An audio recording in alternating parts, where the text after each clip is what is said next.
Hey, Rosebud. How are you? I'm good. It feels a lot later than what it is. But it's still like 10 I feel o'clock like it's at night. like 3 o'clock in the morning. No, it's not 10 o'clock. What time is it? I It's don't know. 9:11 p.m. Ooh, Central Time, Kansas City, Missouri. yeah. And whether you're from the Kansas City area or you're out of the Kansas City area in one of the many states or countries that listen to this show, welcome, Do We Have to crew, to another wonderful episode of Do We Have to, a marriage podcast. I'm your host, Sean. I'm Emily. This is the Not Actual Family Productions, Studio Productions. I'm never going to get it right. Colin, please don't. God. We had the Not 4th of July drama. Family Studios production. Executive producer Colin who's Maskell. not happy, I guarantee you, as he edits this. Colin Schmedium, you broke into my 4th of July party, Maskell. And we already invited ourselves to next year. Yes, we did. Yeah. You got to double down. So when somebody doesn't want you to come to their 4th of July party because you're a bit lowbrow for them, or they don't value you the same way they do their replacement friends or their family, you have to kind of interject yourself. And the way you do that is you show up unannounced. You bring only items of food and drink for yourself.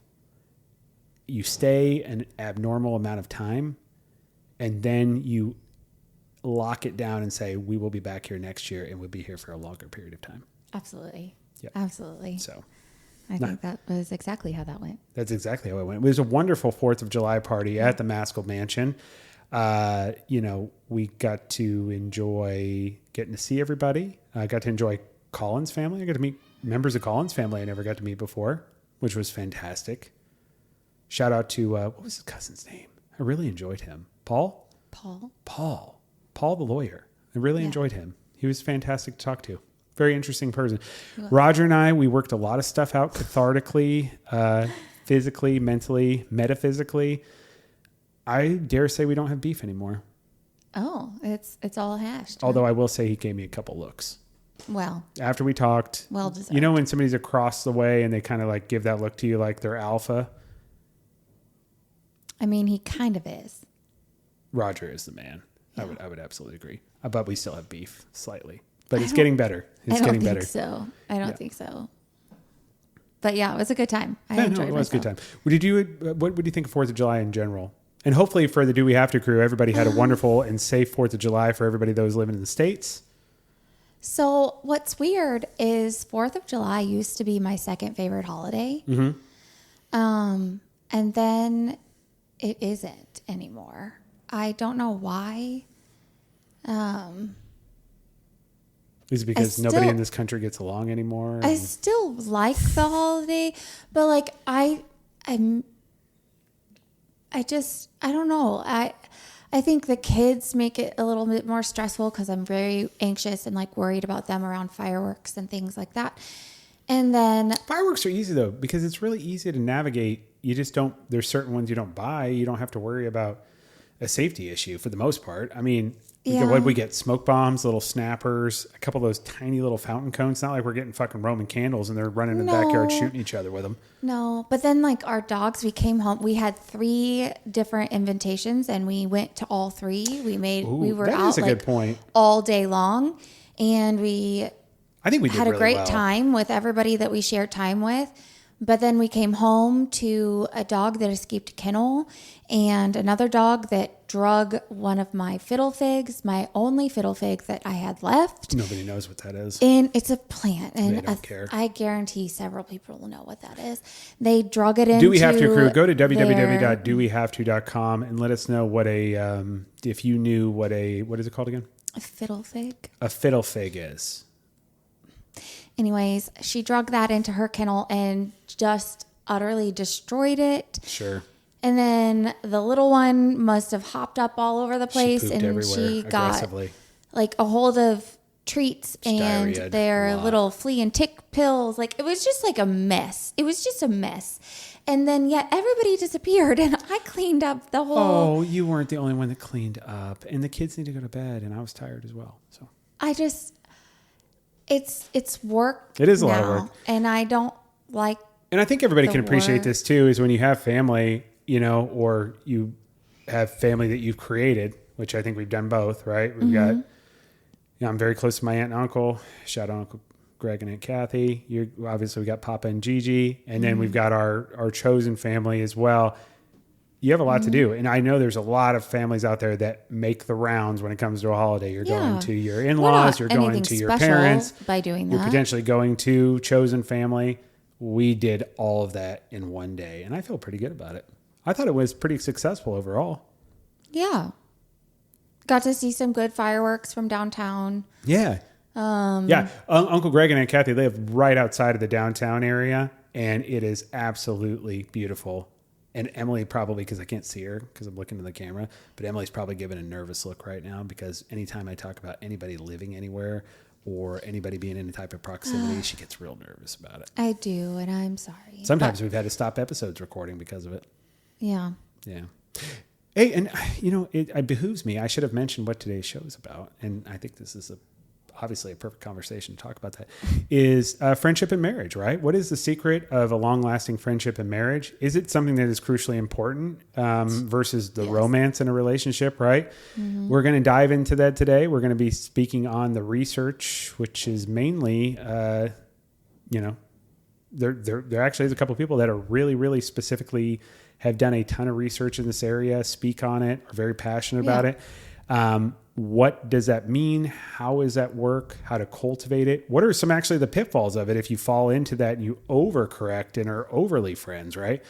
All those things today we are going to tackle on top of a little bit of 90s nostalgia, Emily's favorite segment of the show, and voted by the Do We Have to crew to be the most popular segment of the show of all time. Did they really? No, we never had a vote. Oh, I'd imagine though if we did have a vote that they would say that. All 3,800 of them. Well, okay. And of course, we're going to continue to get deep. Emily and I will continue to learn from each other.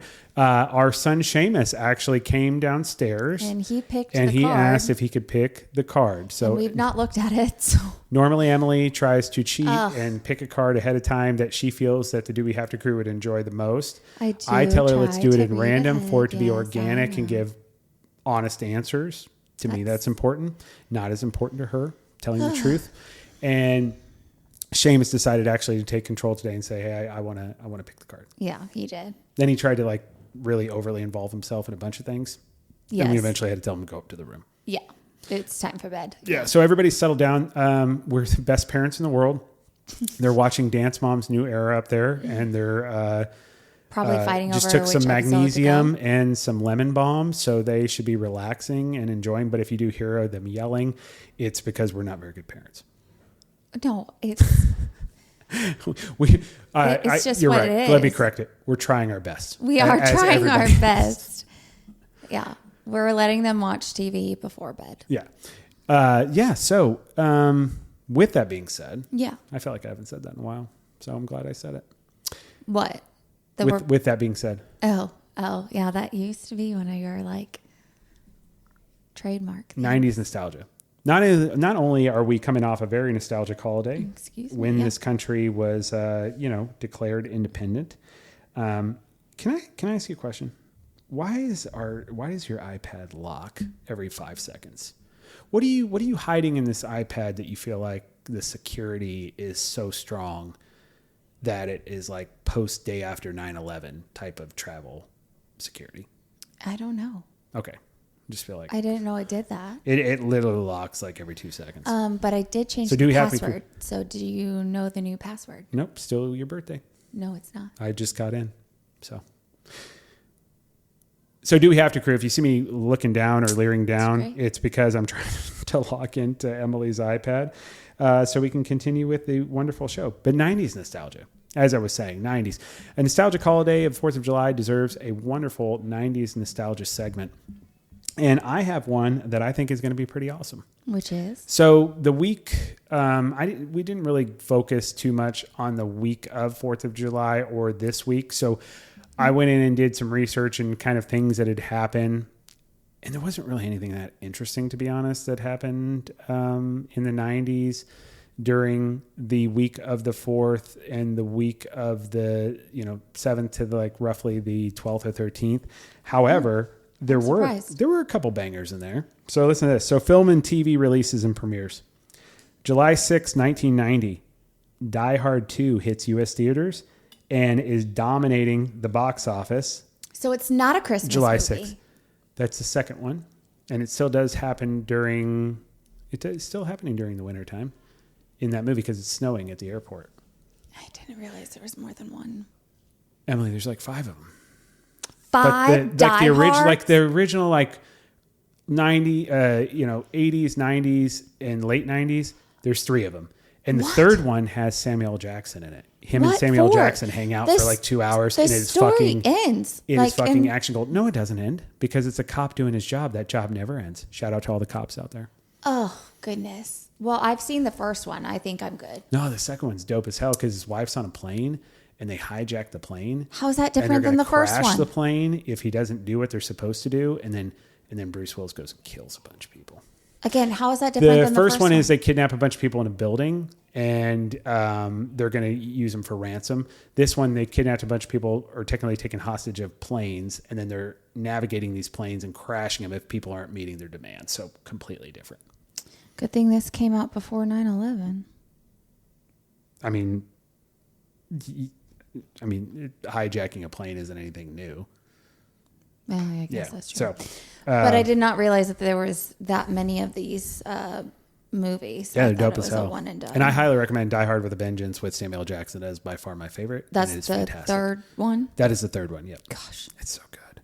It's so good. What happens in the third one? Well, that's different than 1 and 2. I'm so glad you asked. You hijack a grocery store? So Bruce Willis is in New York, I believe, and he's back doing his cop thing. Okay. And the guy who was the bad guy in the first one that Bruce Willis killed, the one that falls off the building. Oh, Professor Snape, Alan Rickman.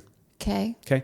His brother decides not only is he going to do this big heist of the federal treasury and steal a bunch of gold, but also he's going to get his revenge on the person who killed his brother, which is Bruce Willis. And he makes Bruce Willis do all this fucked up stuff as like hostage negotiation. And he puts him like, I think in like downtown Harlem or somewhere, somewhere like that in New York City. And he has him wear a sign that has a really vulgar racist saying on it. And Samuel L. Jackson, who's a shop owner down there, is like telling him, you need to get the hell out of here. You're going to get killed.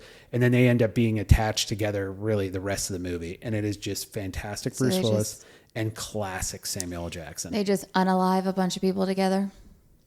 Yeah. Yeah. And they save the day. Got it. Yeah. It's about as American as you can get. July 5th, 1990, BBC launched its Master Chef cookery contest on UK TV. Did you know? So cookery? That's what the internet said. Master Chef. I thought that was like a newer thing. No. Fucking the Brits have been doing that since 1990. Shout out Great Britain. I hate to break it to you, but most of what Americans do is a second, like, I don't know, hand-me-down of whatever was created first. What do you mean? Except for American football and the NBA. Okay. Well, aside from that, movies and television. Else? Movies and television is all... Well, things tend to be recycled regardless. Yeah. But isn't that cool, though? I thought MasterChef was a newer thing or a newer show. It's been around since 1990. It's pretty cool. Yeah. Now, listen to this. Yeah. I had some fun. You did have fun doing this. You know I love my Nickelodeon. Yes. When I was a kid, I absolutely loved Nickelodeon. You were sheltered and you never had access to cable, but I did. I did. And much like our producer, Colin didn't have it either. Right. And I think that's part of the reason why he's so grumpy all the time. I don't think I'm grumpy because I didn't have I didn't cable. say you were, honey. I just said Colin's grumpy, and I think that might be a reason why. Oh, okay. So he didn't get to enjoy laughter. Yeah. See art the way it was meant to be seen by a child. Those sorts of things. But listen to this. Yeah. This is your typical lineup for, well, I shouldn't say typical. This is your lineup for the summer of 1993. So that would include the month of July for Nickelodeon. 6 a.m. you get up, Kids Court. Lord. What the hell is Kids Court? I don't know, actually. I should have looked it up. Honestly, on a Saturday, I probably didn't get up till about 8 o'clock in the morning when I was Oh, this was a 9 Saturday years old. morning? This is Saturday morning, yeah. No. 6:30 a.m., The Little Bits. Don't know what that Again, is. I looked it up, but I never watched the show. But if you watch Little Bits, now you're going to remember this one. 7 a.m., Eureka's Castle. I have Seeing Eureka's Everybody Castle. knows It was on PBS, though, I Eureka's think. Castle, but it was on Nickelodeon. Or ABC, or it was on Whatever some it's on. other. It was on Nickelodeon. Yeah. Yeah. See, everybody knows. It's like Hulk Hogan in wrestling, like, or Michael Jordan in basketball. Everybody knows Eureka's Castle. I don't know. It's amazing. 7:30 a.m. Lassie. No. Yeah, but you know what I'm talking about. I know the show, story, but I never right? watched it. Okay. At least I don't remember watching Ready it. for this one? 8 a.m. Doug. That again was on like ABC, like cartoons. No. That's a Nickelodeon show. Remember? I'm pretty sure Patty it Mayonnaise, was on Doug. like, They might have done like a spin-off or an add-on to the show, but Doug was a Nickelodeon show.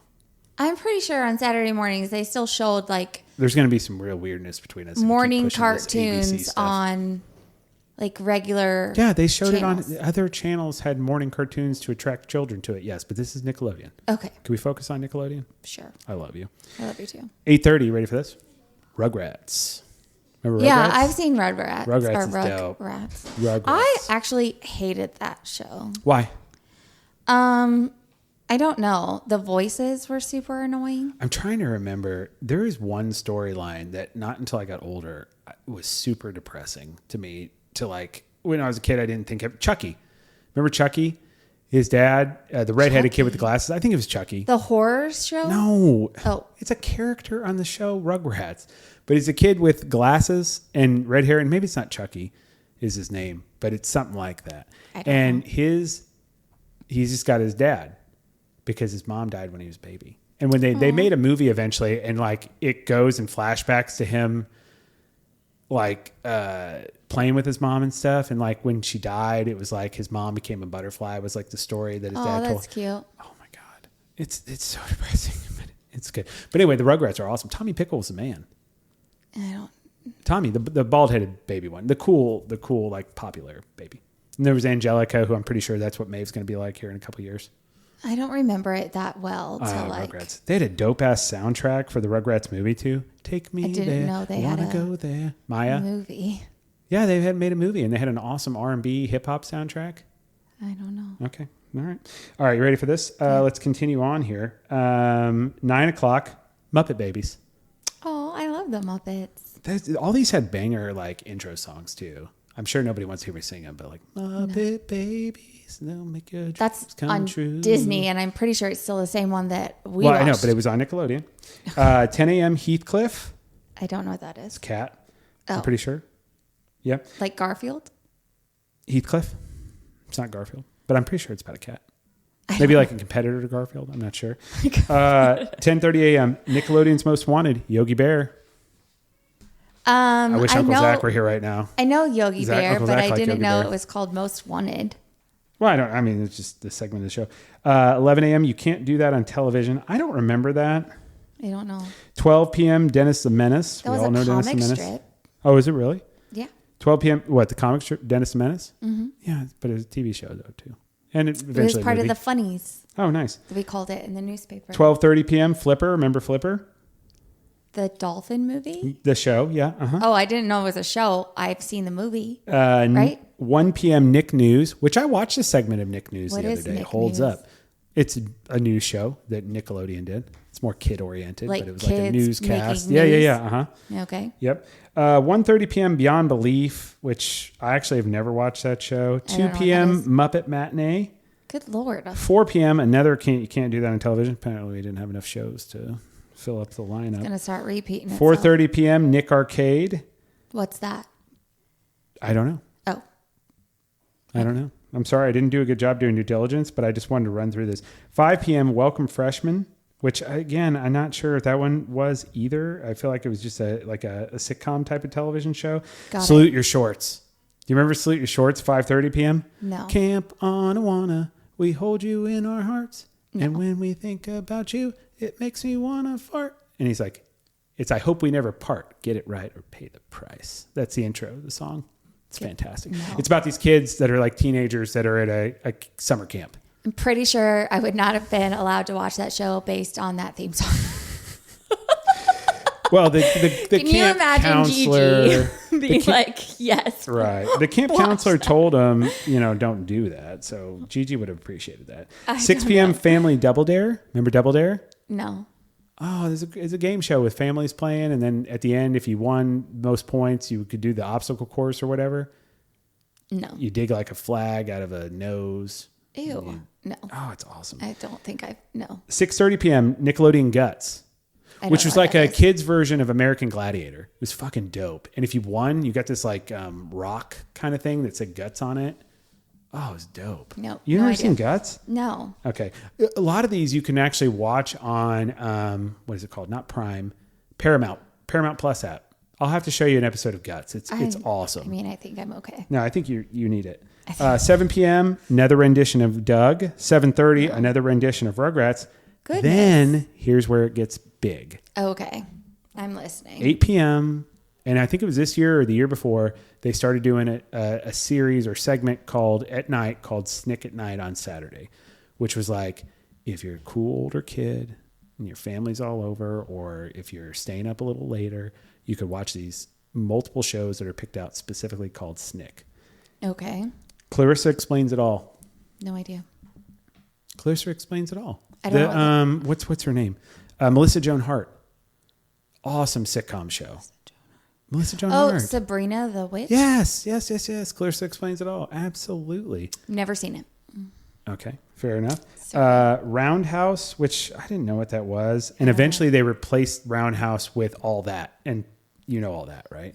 I don't know all that. Kenan Thompson, Kel Mitchell. I mean, I've heard you talk about it. Amanda Bynes. Like, there's so many people that came from the show. It's basically like a kid's Saturday Night Live. I've heard you talk about it, but I've never seen it. Okay, Ren and Stimpy show, cartoon. You would not have liked it. Gigi would not have approved. And then 9:30, one of my favorite shows of all time, second to Goosebumps, Are You Afraid of the Dark? Never seen it. I want to show you the first episode. Well, no, I think I've seen what you've shown me. The Phantom, right? Remember the Phantom cab driver? Or is that the That's the first episode. Goosebumps show that you watch all the time? No, that's... Weird song. Dun, dun, dun, dun, dun. Yeah. Yeah, that's Goosebumps. No, so it's annoying. not the same thing. And it's a great intro song. It's so annoying. But no, Are You Afraid of the Dark is a completely different show. I want to show you the first episode ever of the show, which is called The Phantom Cab Driver. Absolutely fantastic. Insanely dark for children, but also a banger. Highly recommend. Again, Paramount Plus app. Got it. All right. Going back to Amanda Bynes, was she normal when she did that show? Yeah. This is like when she was up and coming, and then she ended up being, obviously going into film. I really hope she ran into out some the other problems, like we all do. You're talking to a husband who's no, I know. I really hope she comes out of the other. Like, I hope she. Have you seen what she looks like? No, I have not. I've heard. I feel for her. I've heard it's not. She's going through a lot. No, it's not that she looks bad. I mean, I'm not a model. It's no, just but she I heard looks like she's got like just dealing tattoos with all over problems. her face and stuff. She just doesn't. I don't know. She doesn't look like she's doing Happy. well, unfortunately. Yeah, but I wish her the best because she was fantastic on that show, and she was good. Hey, remember what was she the antagonist in? With Academy Award winner, she did La La Land and Zombieland, and what was that Steve Carell romantic comedy we love with Julia whatever. Emma Stone. Good job, Em. Wow, good for you. Yes. What was she? What is it? The letter A. She's like the Christian goody two shoe girl in letter A. Remember, she's fucking fake. Oh, Easy A. There you go. Yeah, she's really good at that. I forgot she was in that. Yeah. She's like this super religious girl. Yeah. Right? Yeah. And she does a great job in that. Yeah. So I hope she makes a comeback. I think she's fantastic. I do hope she comes out on the other side. Yes, I do as well. Not only do I hope she comes out on the other side, but I hope that she gets a deeper understanding of herself and she becomes a very positive person. Yeah. And segueing into that, I know that I enjoy, and the Do We Have To crew enjoys, us getting deep with each other. Yeah. And I think in lieu of that, we need to make sure that we start another fresh round. We ended last week in episode, 26? Crazy. I'm starting to forget what episode we're on now. No, it's 26, I'm pretty sure. That's available at youtube.com / Do We Have To, a marriage podcast, or all major podcast apps such as the Apple Podcasts. I have an Apple phone, and then your coaster, Google, your Android. Jesus Christ, I don't know what's wrong with me tonight. It's late. Amazon Music, What the hell's the one with the S? Spotify. There we go. All that good shit. iHeartRadio. Anything you want to find our show, go back and listen to the last episode. But we ended up with a deeper card, and now we're going to start a new round over. And so let's get deep. It's a game by a company called Buy Relatable. It was featured in the wonderful reality TV series Secret Lives of Mormon Wives. Yeah. 3 types of cards. You can enjoy this with a loved one, a friend, a wife, a husband, whoever it may be. Even somebody you're just going on a first date with. I highly recommend it. They have a version for friends, they have a version for sexy time, and they have a version for those that are in deep and long-lasting relationships. Yep. So we're going to start out with a icebreaker card tonight. What do we got? Seamus picked this out, actually. So our oldest, our only boy, he picked out this card. Yeah. And the one he picked was, what is your favorite thing to do on a fall day? Right up your alley. Do you want me to go first? Because I feel like that's going to take a lot of time. Oh, dear. I'm just kidding. I am your basic white bitch when it comes to fall. You are very much like a basic white girl. After July 4th, if they could start having pumpkin spice lattes, I would fucking do it. Really if I could just inject in an IV of pumpkin spice latte, I would do it.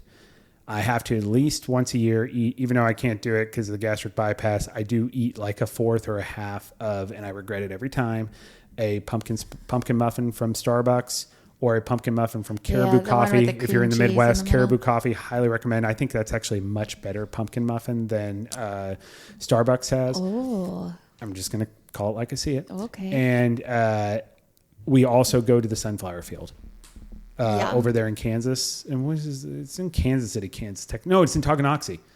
They have these huge sunflower fields right outside of Tonganoxie, Kansas. And if you're in the Kansas City area, or if you're in Kansas, Missouri, you haven't gone there, absolutely do it. You can go out there and you just walk through these fields of sunflowers. It's beautiful. It blooms right around in mid-September or so. Emily, I know always go as a tradition for our anniversary. Yeah. And you can take one home with you without even paying for it. You just break off a sunflower and you got yourself a nice little souvenir. Donation boxes everywhere. Yeah, totally. You got to donate and all that good stuff. They have a little shop. Yeah. They have food. Take your family, bring your dogs. Like, it's a whole thing. And it is a really fun, inexpensive way to enjoy what is soon to be a wonderful fall day. Yeah. It's Gunter Farms? Grinter Farms. Yeah. Mm-hmm. See, they don't even sponsor the show. Here, we're plugging them. It's okay. That's what I would do. What would you? Okay. I really enjoy just getting like a dirty chai. You are a dirty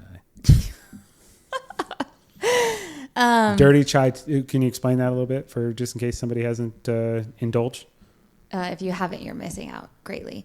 But a dirty chai is just a chai tea latte with a shot of espresso. Love that. Or a London smog, which is a London fog tea with a shot of espresso. Those are also delightful. Yeah. But I like to get one of those, and I like to just walk around like small town squares. Like when we walk around like the Liberty Square or Parkville Square, we went out to Mission, or like, what was it? Not Mission. Roland Park. Oh, yeah. Uh-huh. Where we were at one time. We just walked around there. Yeah. Last year we just got a tea or coffee or whatever, and we walked around the plaza with the kids. That was fun. Yeah. And that was actually a really great time because we don't really ever go like out. Yeah, if you're like in the downtown area families, too, highly recommend. You don't have to be just in the middle of downtown Kansas City. They have the plaza right over there. They have beautiful fountains, tons of shops, and lots of restaurants. Highly recommend. That's where you can just walk around. You can do anything from catch a movie to go to the park, see the fountains, shop, get all your fancy stores over there and all that sort of stuff. And it's really pretty and it's really enjoyable. And I really liked that we golfed more in the fall than we did in the summer. Like the weather was Golfing's better. 10 million times better in the fall. Yeah, it was just Could you better imagine weather. the other day when it was like 100 heat index going out to fucking Lawson? No. I drove by the golf course the other day, and I was with your dad, and I was like, oh my God, could you imagine being out there right now? And he was like, yeah, no, that would be fucking miserable. And yeah, like, it's horrible to run in. I can't even imagine course, playing 18 holes, but yeah, absolutely. Yeah. Yeah. But yeah, I just want to be outside in the fall. Shorts and a hoodie. I love that. Yep. And yeah. Yeah. Just a drink in hand. I love it. Yeah. Yeah. Bonfires at night. I love bonfires at night. I do too. The fall's the best. Before it fall gets is insanely cold a and great right time. after it's done being insanely hot is such a great time. Football starts. There's just so many great things about fall. Yeah. And then, of course, you're going into the holidays. I fucking love Halloween. By the way, we are going to be having our final episode of season 1 will be happening the week of Halloween. Yeah. And then we'll be starting season 2 right after that. So we decided we're going to end every season of this show. It's going to end on Halloween. Because we started like right at Halloween. Right around there too. Yeah. Yeah. Yeah. Much to Colin's chagrin. He didn't like that. He said it was superstitious. Did he really? Yeah. Oh. He did. He was real aggressive about it. Okay. Didn't talk to me for 3 weeks. Okay. Yep. Yeah. And as you can tell, Emily and I, not only are we very gifted lovers. What did you do there? What was that noise? Dropped my paper. I was going to talk about how we were gifted lovers. And we're very romantic and we love each other very much. But I think the thing that has allowed us to continue to navigate through the work of marriage and the work of being parents and then being married and the work of learning to be good people and being married is our ability to fall back on our friendship. And I think that we like is, yeah, and we enjoy spending time together. And I think that's a big thing that the experts will tell you, and we're going to talk about that here now, is that, romance is an important element to relationship. Absolutely. But really what the anchor of a long-lasting, long-term relationship that goes from the time you're together till the time you are, shoving off the mortal coil is having a long-lasting, solidified friendship. Yeah. Absolutely. Like Ben and Leslie used to say, I love you and I like you. Or I like you and I love you. And I think that's a really good, even though it's a TV show, and that's why I love television shows, that's why I love movies, because you can relate to things that are real. It's true. It is one thing to love somebody or lustfully be attracted to them. It's a whole nother thing to ingrain your life around them and to enjoy being with them. Yeah. Right. So that's what marriage is. That's what all the experts say, is that if you're going to have an effective marriage, you really have to treat it as a deep, ongoing friendship that also has a physical element to it and has a romantic element to it. Some of the most successful love stories I've ever heard are of people who were friends first and then dated later. Like, you know what I mean? Yeah. Where they were actually just friends. We know that's how Colin and and our wonderful Aunt Katie, they met in high school. And it wasn't like they just, it was, like The Notebook with Amy Adams and Ryan Gosling right away. And he's hanging off at a goddamn tilt-a-wheel. Oh, not Amy. What's it? Oh, Regina George. Rachel McAdams. Yeah. Sorry. I apologize, everybody. But yeah, it wasn't like it was like that. Who's doing good on the movie trivia today? I really want to tell this story about Uncle Colin. I just don't know how he's going to feel about it. Then don't say I'm going to do it. So Uncle Colin... my son, my oldest son's godfather. So I feel like him and I have been close friends for a long time. I would say we're brothers, even though he is very hard on me and can be a little bit of a maniacal maniac when it comes to being an executive producer of the show. But when Colin was in high school, somehow, some way, he had a job where he was doing lawn care, and his mower, something was going on with his mower. And he flipped the mower back up where the mower's up and the thing's still spinning, stuck his hand in there, chopped off a bunch of fingertips. And that was like, I remember, when I talked to Colin about this, or Uncle Colin, he talks about, when him and Katie first started like just interacting with each other and started that friendship. One of those things was he had this like cast on, there was little tips on the cast where clearly, they obviously sewed the fingers back on. Oh. God, I've never heard that story. Colin's never told you this. I feel like we've talked about probably it 10 because million times. I would like get queasy. Like that's gross. Well, I'm sure he didn't go into the deep details of it, but like we've definitely talked about that story as a family, right? But anyway, that's what sparked the relationship with Aunt Katie and Uncle Colin. And, Nice. it wasn't based off of like intense romance right away. Obviously, it's a friendship because you fucked up and stuck your hand in a lawnmower. And I think that's what the experts were going for. Sounds like true romance. But, actually, when it comes to the research, though, folks, it's Harvard professor Arthur Brooks. He has a ton of writing out there, articles, I believe some books, but I didn't actually see a book specifically, but I know he's an author. But he's the one who we got a ton of research on, and an expert in the field, and emphasized that being best friends, not just passionate lovers, is the key to marital longevity. And honestly, cites basically that eventually sparks and flames are going to fade. And it's really that long-term anchor of friendship that is what keeps things going and keeps you through not only the good times, but also the rough times as well. And if you don't have that, the likelihood of being successful in your marriage or in a long-term relationship is not going to happen. Yeah, because you can always like reignite the spark, but you can't build a friendship out of nothing when there was none to begin with. Yeah. And I mean, the proof's in the pudding. So this is not just, hey, an expert is sitting there spitting shit at you. Okay. Really well-known podcast and I believe blog, Focus on the Family. They did a Gallup research poll, and 70% of the people that they polled cited that their marital happiness was the key contributor to that was that they had strong friendships with their partner. 70%. Yeah, because like when the kids go away, it's just me and you in the house. And that's a very good point. And if we don't like each other, then we're fucked. Yeah, we're in separate rooms doing separate things where we don't try to, even if it's something where, and we've talked about this on the show before. Yeah. Things that we've had to learn over a period of time that we're passionate about. We have to be supportive of that and join in on that. Like I think they call it a screen divorce now, where you're on your screen doing your thing and I'm on my screen. You're on your doing TV, another they're on screen. their TV, we you're in a may different be in room. the same room, but we're not Sometimes you're not even connecting doing at that. all. Yeah. And that's not positive either because Well, it's not really a marriage. It's you're two people just living roommates. together. Yeah. Mm-hmm. Yeah. No, absolutely. And then, of course, Gottman Institute. I highly recommend, guys, if you haven't gone out to their website, it's another one. We get a ton of our research from there. And a lot of times the things we're talking about. They're really good. I like them a lot. Gottman Institute. They're obviously a leading relationship researcher. Happy marriages are based on deep friendship, emotional resilience.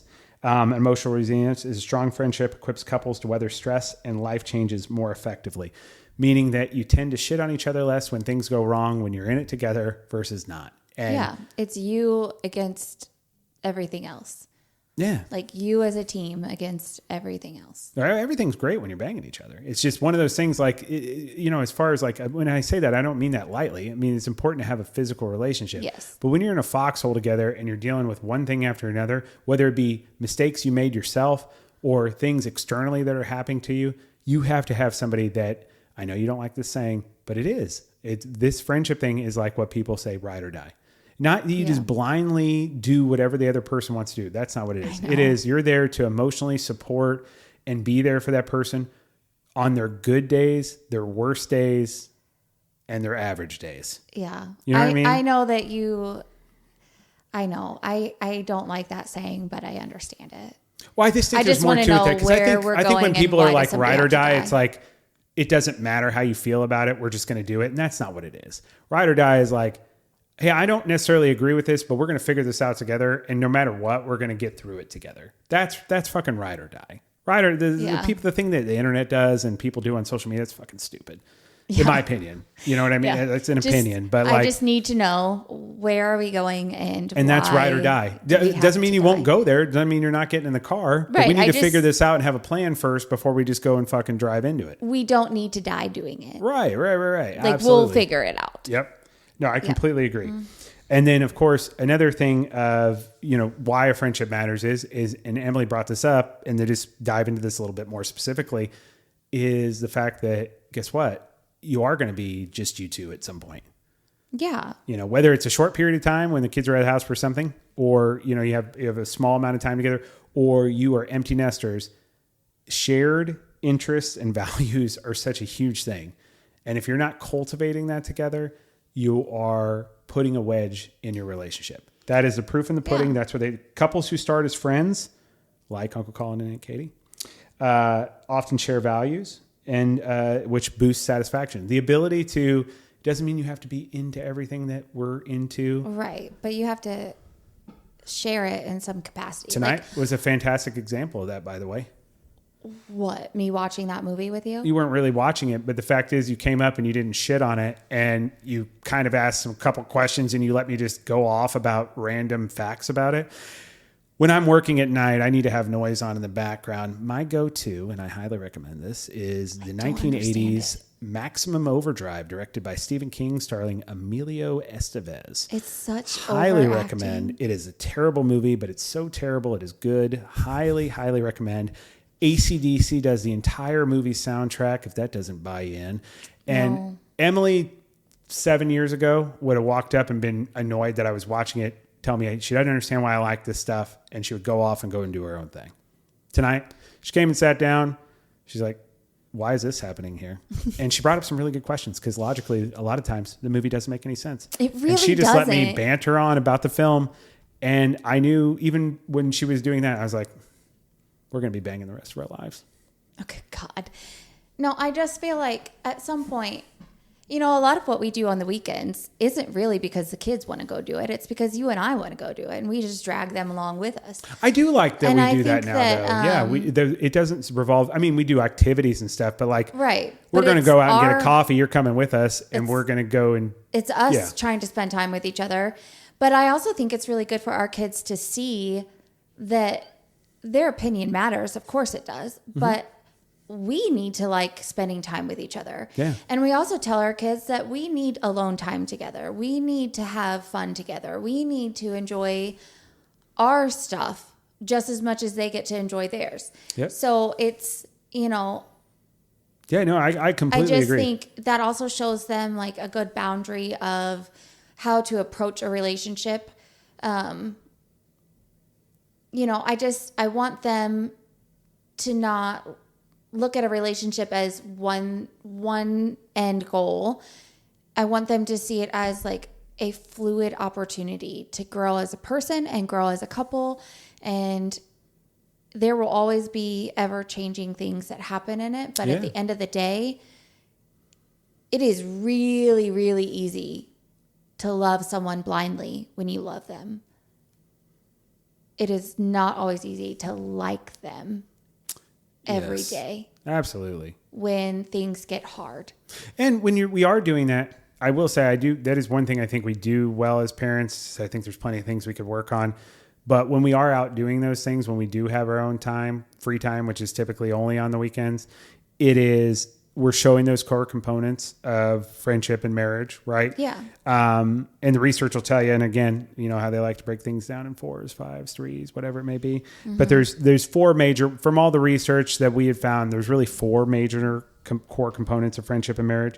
There's mutual enjoyment and shared time. Yeah. Like Emily and I just said, figuring out together what's important to the two of you, combining that together, and ultimately creating a product where you're both getting satisfaction in the things that you enjoy, but you're doing it together. Right.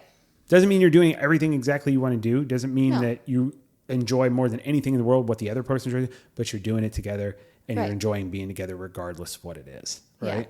Yeah. This creates deep emotional intimacy when you're doing these things. That's a core component of the friendship marriage. Trust, openness, and being curious about each other, feel close. And that's the other thing too, is like when you aren't, just like tonight, right? You're coming up and you're asking me questions. So you're not being judgmental, as Ted Lasso would say. You're being curious, right? You're asking me questions about it. And here I am telling you about like... the 50th time I've come upstairs, that movie's been on. It's just like, what do you see? I grew up 45 miles outside of that when I lived in North Carolina. And it was one of my mom's favorite movies. My mom was obsessed with Stephen King. She had a whole bookshelf full of Stephen King. You know what I mean?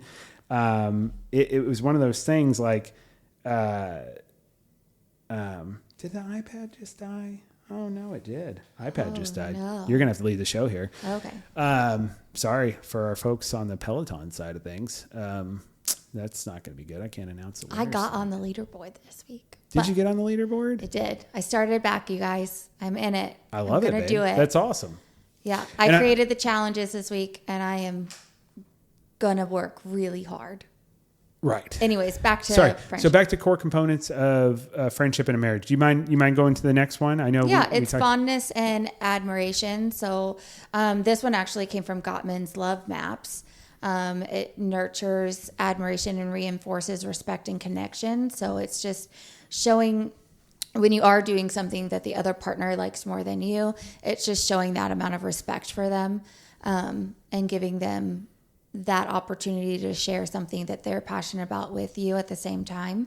You don't have to love it as much as they do, but you're there, and that's. Did you see what the Love Maps is?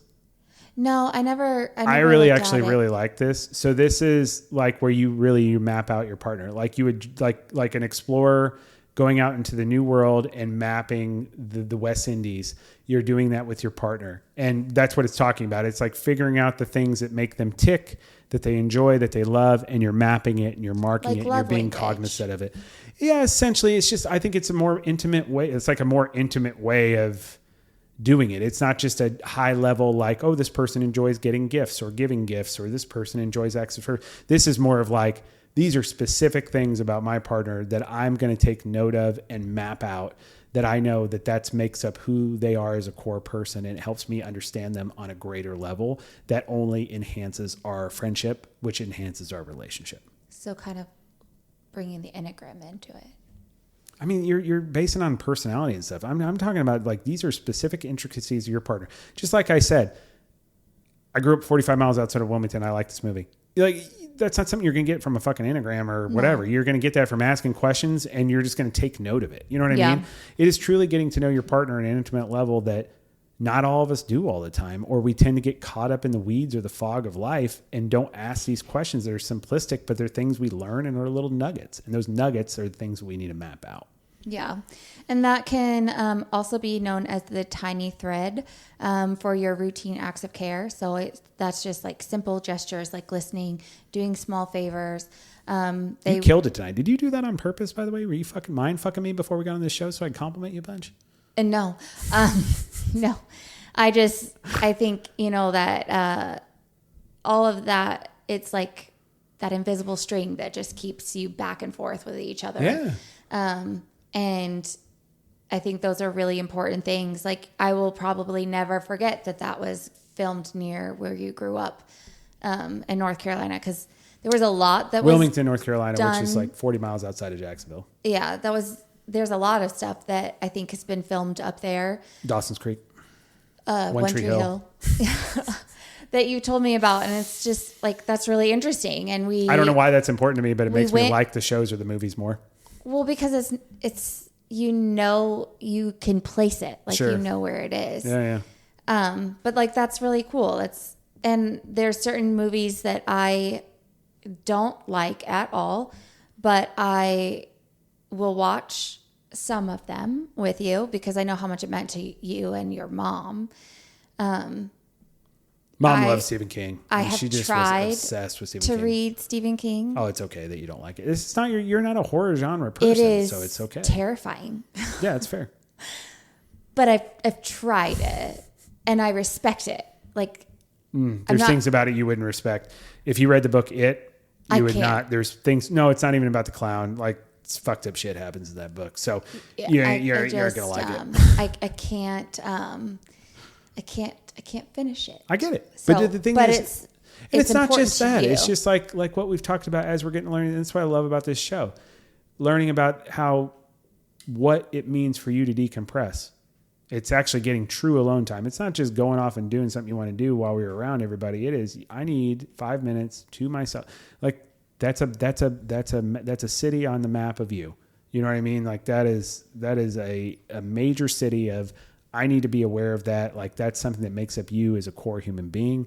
The books you do, the food you like, the coffees you drink, the people you love, the things that are important to you, your faith, like all those things, map that out, Yeah. And the string and the intricacies, like those are all those things. Yeah. Yeah. I like that. We should try to map each other with like pictures and bring them next time. To the like show? A vision board. Nobody wants to see okay. that. You're welcome, Do We Have to Crew? I just saved you. Some ways that you can get those 4 tidbits going. Yeah. How do you cultivate that? Because that's a good point. And I'll tell you, Emily and I sound like we just got the most harmonious relationship.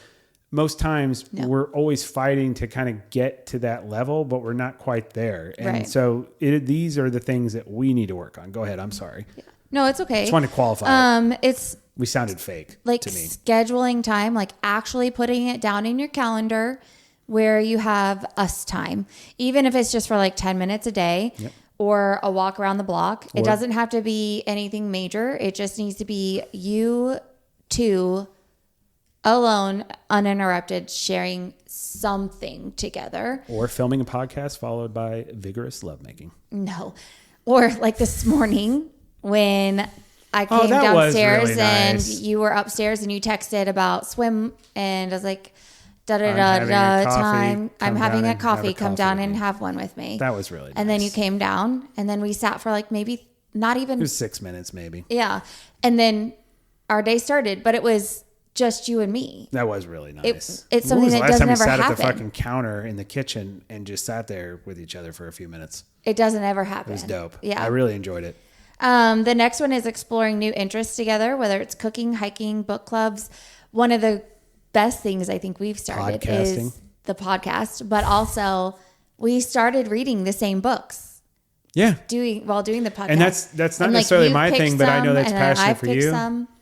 Yes. So I think that's really awesome. And then the emotional transparency, you have to really honestly be honest with each other. So we have like a number scale sometimes that we use. Another one that they recommended was using colors. Well, hold on. What do you mean a number scale? Like where I ask you where you're at, like on a scale of 1 to 10. We do that? I don't feel like we really do that. We do. When? Name a specific time, date, and what was the weather? When we're talking about like emotion stuff and anxieties and stuff. Oh yeah, like if like having bad anxiety, like on a 10. Yeah, I mean we do that with kids too. Yeah. But like having a deep conversation about like where we're at. I mean, I feel like, especially with counseling, we're better than we ever have been as far as like being able to just express how we're feeling or where we're coming from on something, where I feel like it clarifies it or clears it up enough that the other person doesn't take any type of offense to it and they can actually be supportive. Because it's not just about, well, it's your responsibility just to be supportive, but like it's about how we give out the information too, can affect the other person. And yeah, I completely agree with that. But I liked the connection they did with colors. And what do you mean? There was one website that we went to. Like colors, like post 9/11 colors, like this is an Orange Day alert kind of thing? Well, shout out George W. Now, I guess. But it was like each color had a different... Fuck yeah. It's a yellow day, motherfuckers. Watch out. Go to school, eat your lunch, and watch out for the terrorists. It's like this is like the most important thing to me. Color would be... Rest in power, Toby Keith. Would be like pink or purple, like my favorite color. And then it would go on like a scale of that. Like if it was light blue, then it would be something I'm very emotional about. Okay. Yours would probably be a green. This is really confusing. I don't want to do a color palette. Oh, I really liked the color idea. Can we just tell each other how we feel rawly? Because different emotions go with different colors. Yeah. I think. Anyway. I don't know if we'll be the next one was to maintain separate friendships. I think this is something we have but also struggle with because we're friends with the same people. And like I have some like acquaintances outside of it and you have a few outside of it, but like we have friendships within our friendship. Does that make sense? Yeah, we do. And the thing is, though, I think we do a good job of like our chosen family and everything I have my relationship with my brother. You have your relationship with like your mom, right? And then you have like, so we have those family ones. We have my Aunt Kathy. You have your relationship with my dad. Yeah. And, those are kind of their own things. And then we are chosen family. We are all together hanging out. And then sometimes, the bros go off, and sometimes the girls go. Yes, that's what I was going to say. The girls go off. Yeah, because girls and bros rhyme. Oh, well, that's not appropriate, sir. And then do small affectionate gestures. So just make those habits. Like, don't leave the house. Today was good. You were killing it, friendship wise. Today, you were all about cultivating that friendship of us spending time together and talking through things together, and just even the little reset of like, hey, here what's going on for the day, and here's what we got. Like, I felt like we are in this tank together. Well, like you had a lot going on for work today, so. Yeah, but you had stuff going on too. So it was a nice little reset before the morning started of like, hey, we're in this together. Yeah. That's what it is. It's, hey, we're in this together. You're not by yourself and I'm not by myself. But like, instead of leaving the house without saying goodbye or kissing you goodbye, like make that a habit. Yeah, absolutely. Make it a habit. And if you do kiss, use a lot of tongue. Jesus. Emily loves that. No. Like when you're like passing each other in the bathroom closet, like, give some affection that way. Yeah. Like it doesn't have to be a make-out session that leads to sex. Like it just needs to be of the fact that you're two human beings that love each other and find a way to connect mentally and physically and emotionally. I agree. Yeah. I think Colin set this lighting up to like really fuck. Like I think he's doing it as like a joke to fuck with me because it is like blinding. I think we got it wrong. Don't say that on. However, there are a few things that can go wrong. Yeah. So when you are like overly focused on the friendship aspect of the marriage, which I think is like it is the core most key component to a long lasting marriage. But what are balance? You have to have balance, and if you don't, what are those pitfalls? You're going to become roommates. You're going to be comfortable with that happens too. Not having the physical relationship, not having that lustfulness. Yeah.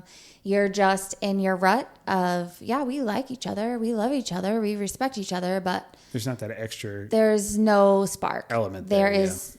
The embers have fizzled out completely, and there are no matches spark. It's just, to be found. I think you're comfortable in doing your own thing and just knowing that person's there. It's a very apathetic way of living marriage at the time. Yeah. And it happens. I mean, it doesn't mean your marriage is bad because you're going through that. I feel like it's a part of life where you're going to experience it at some point, and you have to recognize it and then course correct. Yeah. And like, it could also turn into like an emotional dependency. Yeah, where you're too reliant on it. You don't have separate relationships. You can't really ever do anything without the other one. Yeah. I've been in relationships like that. They're not good. Thing. Like, you don't have an identity outside of you and that person. Yes. Like you need something to call your own.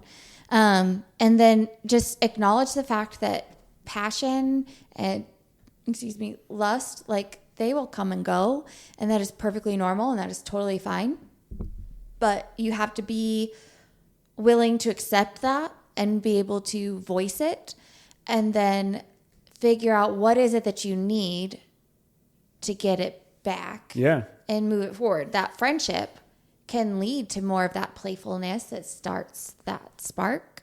And then it can cultivate different things, but it's okay that it's not there at that time. Yeah. Just know that it can come back, and don't freak out when it's not there for whatever time it's not. Right.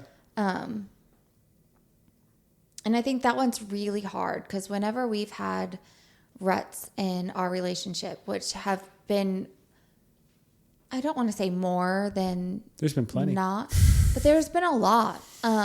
I think you have rut. Here's the thing. You can have a rut every day. During a part of the day, you may be in a relationship rut. It's a micro rut, but it's still a rut. Yeah. You know what I mean? And you have to be able to recognize that and then get outside of your own feelings and your own selfish desires and really be mindful of what you're doing. And what you're doing is you've planted a seed when you got together, and that you're trying to grow that into a beautiful tree of a marriage or a relationship, and you got to continue to water it. And the way to water that is doing these things that do actually cultivate that long-lasting friendship and marriage. Yeah. Yeah. And also wear something sexy every once in a while. It's even if you do it just for the other person. Yeah, absolutely. And again, we've talked about it a million times. There's days where one of you is going to bring more than the other. Yeah. And again, that's part of being friends. Like that's just. And just acknowledge how much you're bringing to the table. Yep, absolutely. And that's the thing, guys. I think that's the most important thing we learned from all the research is that if you're going to put energy into something, obviously romance is an important thing. Having a physical relationship is an important thing. Being parents is an important thing. But at the end of the day, it's going to be you and that person you're with. Yeah. For the long term, the long haul, as they say. And cultivating and building that relationship and making it the best it can be. So you not only are you happy together, but you're happy as individuals and you're secure as individuals in the thing that you enjoy and love. All of that is taken care of if you're cultivating a friendship in your marriage. Yeah. Friendship and marriage isn't optional. It's essential. It is. Yeah. It really, really is. That's what the research says. Yeah. So tell us how, your friendship in your marriage is going. Tell us how you guys make sure and you're keeping that friendship and that togetherness and taking on the world together, taking on parenting together, taking on anything that you do together. Go to dowehavето.com. Tell us how it's going. Tell us what your tips are, based on tell us what you think of the research. Give us feedback. Yeah. But if you do say something negative about my wife's appearance, I will find you and I will fucking kill you. Sean. What? What in the hell? Oh, nobody from the Do We Have to crew would have said that. These are haters that I'm referring to, but I will kill you. I will find you and I will kill you. Go ahead. Okay. So our socials, you're fine. It's okay. I just want to make sure the message was out there. That's all. But you can find us on YouTube at youtube.com at Do We Have To, a marriage podcast. You can follow us on Instagram, Threads, and Facebook at do.we.have.to.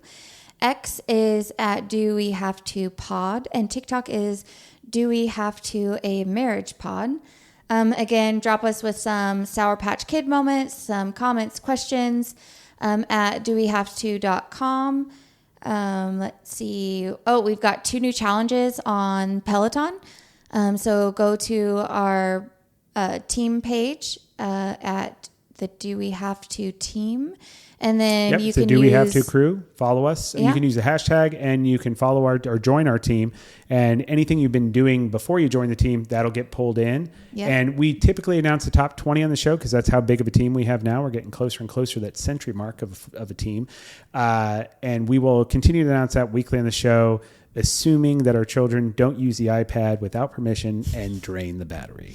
Yes, you can follow Sean on Peloton at Do We Have To Pod KC, or you can follow me at Emily_NKC. I will say though, I know that Barbie Gal, or Barbie Gal, forgive me for butchering. I know she did win last week's full, the amount of work that was done, most time worked out, which is insane. It was like 17 hours or something like that. And of course I got second. So she's been making me her little bitch, as Krabby Cakes did before that. So continue up the good work, Barbie Gal and Krabby Cakes. Yeah. Peloton does not sponsor our podcast. Not at all. But and you don't need to have the equipment either, guys, by the way. I don't ever hardly use any of our equipment. We have a row machine and a bike. However, you can record outdoor runs. They have GPS, as well as strength training. It'll track and tell you how many calories you typically burn on average, depending on how long you've been strength training. And it tracks all that, and it's a part of those competitions. Callie's my favorite for strength. Kendall, I'm so sad that she's gone, but they have a great on-demand library of workouts you can do where you don't need a machine. Yeah. Yeah. I like Alex and Robin for my outdoor stuff. Who's your favorite teacher? Hannah, the beautiful English girl. I've had a crush on her for a long time. Yeah, you have. Yeah. Yeah. And to the Do We Have To crew, thank you guys so much for listening. And again, let us know let us know how we're doing. Let us know what you have to think about the show. Let us know how your friendship in your relationship is going. dowehavето.com. And I will leave the show with a wonderful quote I heard the other day, and this is from 90s as well. I'm just diving into the 90s. The wonderful singer Jewel said that she wishes she could see the world from a different angle. And I think that we have the ability to do that, especially this day and age, of seeing things from other people's perspectives, other worldly views, other cultures. We have more access to information than we ever have before. we need to start doing that and being more tolerable of each other. Which segues in my other wonderful advice that I always give: don't be an asshole. What do you got, Em? Actually, a quote from a book that I finished today. You prepped for the end of the show? I did. First time here. Do we have to crew? Go ahead, baby. Let him have it. It is to remember. Y'all better like this. Go ahead. Okay. I don't know what happened. Nothing. Go ahead. Okay. It's to remember that there's never enough time, but a lifetime will always last a lifetime minus 1 minute. What book's that from? The Invisible Life of Addie LaRue. I love that. No idea what it means. I'm going to think on it for a little bit, and I recommend the Do We Have to Crew as well. It took me so long to read that book because it is not my cup of tea. But I've never started a book and not finished it. So that's awesome.